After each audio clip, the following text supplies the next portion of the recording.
Halo guys, kabar kalian gimana hari ini? Semoga dalam kondisi baik-baik saja ya. Kali ini admin akan melanjutkan alur cerita I Am The Blade Master. Jika kalian lupa dengan episode sebelumnya, bisa cek di kolom playlist ya. Atau silahkan klik aja link alternatifnya yang telah admin sediakan di bagian atas kanan layar.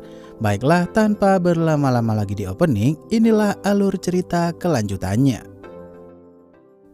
Setelah kemarin Yang Ren diincar oleh utusan Liu karena mereka mulai masuk ke dalam hutan kabut, di momen ini sih Yang Ren pun gantian nyerang utusan Liu karena Nona Chu kurang bisa mengendalikan emosinya tersebut jika dirinya ingat gurunya yang sedang hilang. Saat itu Yang Ren sempat dapat bantuan dari Tuan Fang nih guys. Namun karena Yang Ren tak bisa bergantung kepada orang lain terus, dia pun mulai sedikit lebih serius.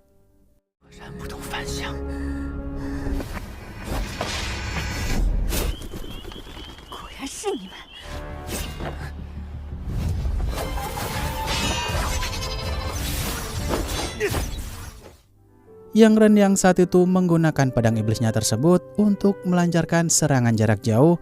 Ternyata serangan itu tuh masih bisa ditangkis oleh utusan Liu nih guys. Yang mana saat itu utusan Liu juga melancarkan serangan diam-diam. Namun karena Nona Chu tak bisa melindungi Yang Ren sepenuhnya, Tuan Fang pun akhirnya melindungi Yang Ren dan mulai menyerang utusan Liu itu. Di mana hal tersebut bikin Nona Chu dan utusan Liu kaget kenapa Tuan Fang selaku Raja Pedang datang melindungi Yang Ren.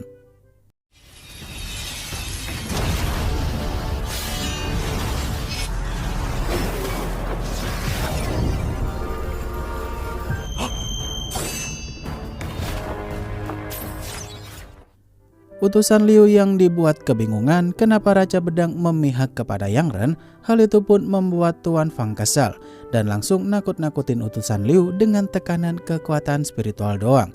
Tentu aja karena utusan Liu takut dan gak mau bikin Tuan Fang marah lebih lanjut lagi, dia pun memutuskan untuk pamit pergi dari sana. Sedangkan Tuan Fang sendiri nyuruh Yang Ren untuk ikut dengannya karena ada yang mau dia sampaikan.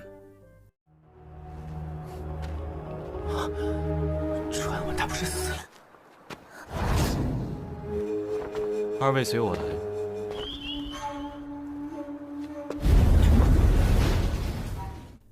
Di sisi lain, para anak buah Zhao Fengqi yang saat itu bermalam di kuil terbengkalai menunggu Zhao Fengqi untuk balik. Saat itu mereka nyeritain Yang Ren yang punya pedang iblis. Kemungkinan dia bukan orang baik kalau dari sudut pandang kultivator baik.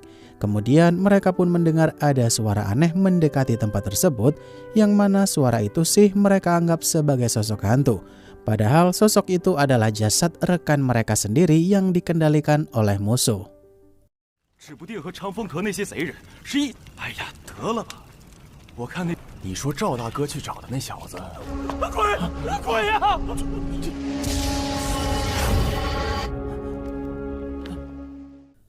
Mereka yang dibuat panik karena satu persatu rekannya itu mendadak dapat serangan tak kasat mata. Ternyata semua itu adalah ulah kultivator suruhan utusan Qi saat ini yang punya kemampuan untuk mengendalikan seseorang dari jarak jauh dengan kecepatan yang sangat tinggi. Dan ketika hanya tersisa satu anak buah Zhao Fengqi aja, kultivator itu pun mulai menunjukkan dirinya di sana sambil berkata kalau Zhao Fengqi sebentar lagi akan menyusul mereka ke alam baka.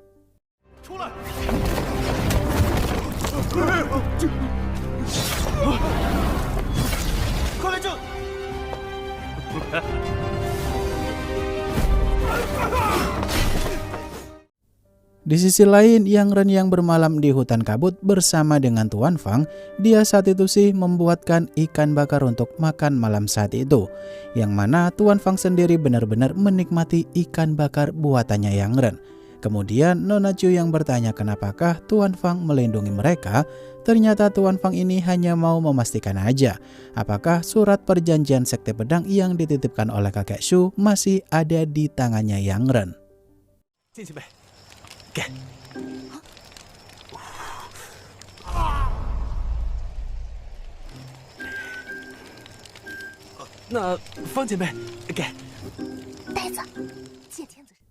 Tuan Fang yang saat itu berkata jika dia bertemu dengan kakek Shu, makanya mau memastikan apakah surat perjanjian Sekte Pedang itu masih ada. Hal itu pun auto bikin Yang Ren penasaran banget tuh dengan keadaan nasibnya kakek Shu. Kata Tuan Fang, untuk sekarang sih kakek Shu memang belum tewas walaupun kondisinya tidak baik-baik aja. Yang mana kakek Shu berpesan kepada Yang Ren kalau dirinya harus giat berlatih dan mempelajari apa yang ada dalam surat tersebut. 他说的，当然是许念说的。你怎么会知道？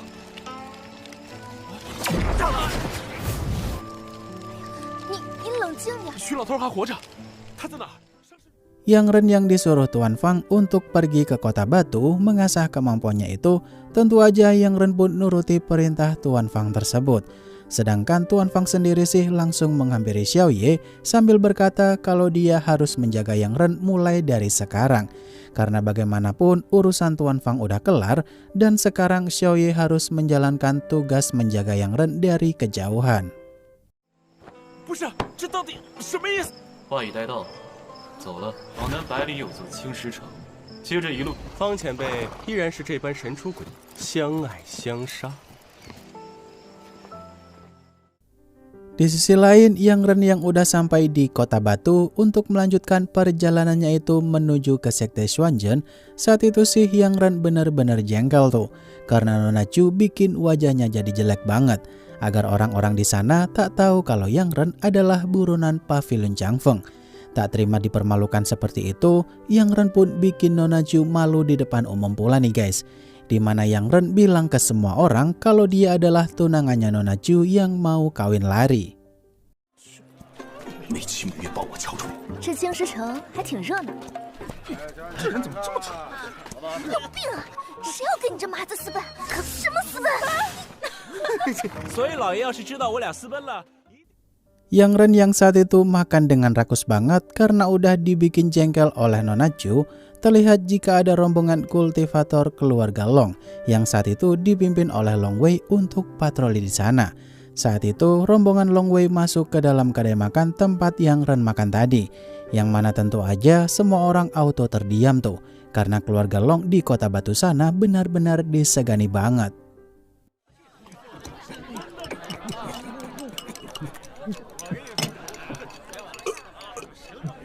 龙府，看这阵势，是龙卫。 Pemilik kedai yang saat itu meminta kelonggaran waktu untuk bayar pajak makan kepada Long Wei. Kata Long Wei sih dia bukan datang untuk meminta uang pajak di kedai tersebut, melainkan ada urusan penting lain yang harus dia selesaikan. Kemudian Long Wei yang melihat Yang Ren dengan begitu seksama, dia pun mulai sadar nih kalau Yang Ren beneran orang yang ada dalam poster buruan tersebut, yang pada akhirnya terjadilah pertarungan dalam kedai itu.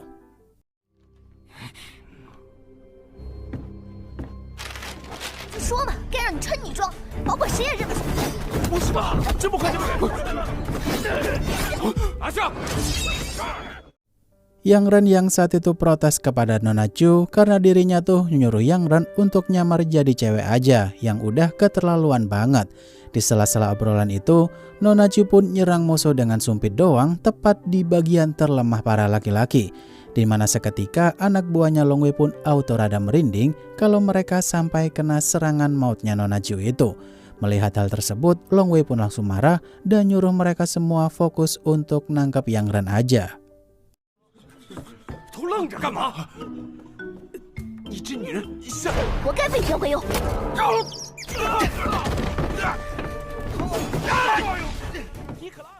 Yang Ren yang saat itu benar-benar kewalahan diserbu musuh dari berbagai macam arah karena Nona Chu tadi sempat kesal akan ucapan Yang Ren. Di sini Yang Ren malah tak sengaja bikin malu Long Wei dengan cara melempar semangkuk makanan, yang pada akhirnya Long Wei pun malah ikut turun tangan. Daripada meladeni mereka semua sendirian, Yang Ren pun narik Nona Chu untuk langsung diajak keluar karena lebih baik kabur aja.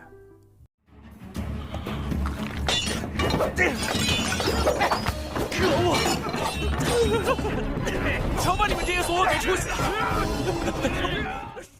Yang Ren yang saat itu membawa Nona Chu ke tempat jalan sepi dengan harapan bisa keluar dari jarak pandangnya Long Wei.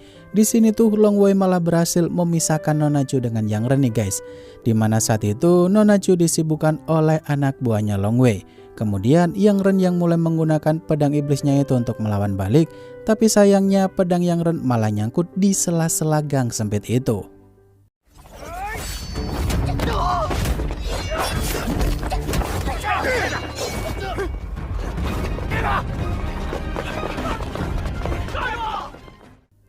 Nona Chu yang mendengar suara Yang Ren berteriak dengan begitu kencang seolah-olah dia kena serangan fatal. Di sini Nona Chu pun bergegas pergi ke arah tempat Yang Ren bertarung tadi. Namun sayangnya hanya ada pedang iblisnya Yang Ren aja yang ada di tempat tersebut. Kemudian Nona Chu yang melihat Xiaoye ada di tempat itu pula, Xiaoye pun memperkenalkan dirinya di sana tanpa memberitahu kalau dirinya tuh ada di pihaknya Yang Ren.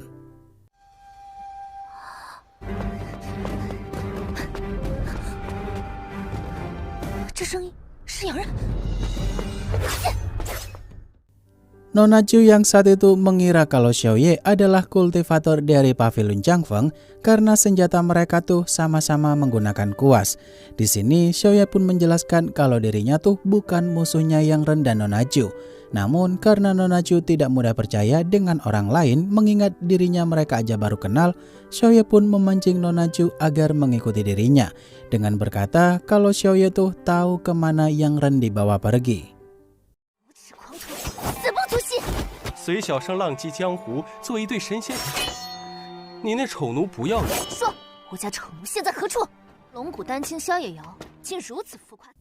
Xiaoye yang saat itu menggoda Nona Chu kalau sebagai perempuan tuh jangan jutek-jutek amat seperti ini. Di momen itu Nona Chu yang hampir jatuh dari atas pun malah ditangkap Xiaoye sampai-sampai bikin Nona Chu sempat salting. Kemudian Nona Chu yang mau marah karena udah dipegang-pegang itu, Xiaoye pun meminta Nona Chu untuk jangan emosi dulu. Karena nanti keberadaan mereka tuh akan diketahui oleh keluarga Long kalau mereka berisik.